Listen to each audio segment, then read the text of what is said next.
আমি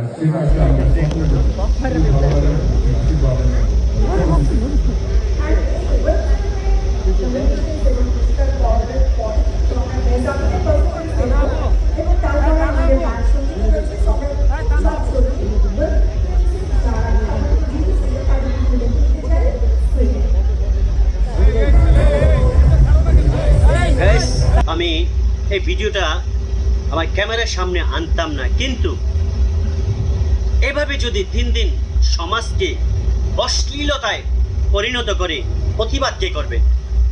আমরা যদি সবাই চোখ বুজে থাকি, এভাবে অশ্লীলতা বাড়তে থাকবে। কি ভাবছেন যারা এগুলি ফুটিয়ে তোলে তারা খারাপ? না, তারা খারাপ না, কারণ এগুলি সমাজে এক ফ্যামিলি যেন দেখতে পারে।